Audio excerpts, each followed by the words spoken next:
这是一场奇怪的招聘考试，8名精英，80分钟，面试成功可以获得年薪1000万的职位。但是试卷是一张空白纸。考官说，本次考试有3条规则：不能损坏试卷，不能跟考官和安保说话，更不能走出这道门。以上3点，不管是有意或无意，触犯就淘汰。说完规则，80分钟倒计时开始。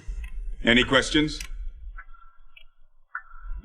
不错，果然都是精英。考官满意的走了。原来刚刚是他的一个试探，因为倒计时已经开始，只要刚才有人跟他说话，就会淘汰。虽然没有上当，可试卷除了有他们各自的编号，就是一张空白纸，没有题目，如何作答？时间一点点流逝，敲桌子、扯领带，他们都很慌。有个考生按捺不住，拿起笔写下自己的履历，可刚开始写就被安保拖出了考场，因为他违规了，在纸上写字也算损坏试卷。这出题人是个神经病吧？大家心里虽然不悦，但都纷纷放下了笔，再也不敢草率行事。这时，杰克笑了笑，他心里有数了。他对考生说：“规则里不让他们跟考官说话，没说不能跟考生说话呀。”说完这句话，安保并没有把他带走，说明杰克的猜测是对的。除了那3条规则，其他的事应该都能做。这下考生们都打开了话匣子，他们开始讨论。考官说过，这场考试只有一个题目，那么他们现在要做的就是找出这个题目。卷发女建议查一查这张空白纸，因为题目很有可能利用高科技藏在了白纸里面，如果用特殊光源照射，题目就会显现出来。胡子男一听，马上用头上的灯去照，可白纸没有丝毫动静。卷发女白了他一眼，都说了要用特殊光源，这普通的灯能照出来才有鬼了。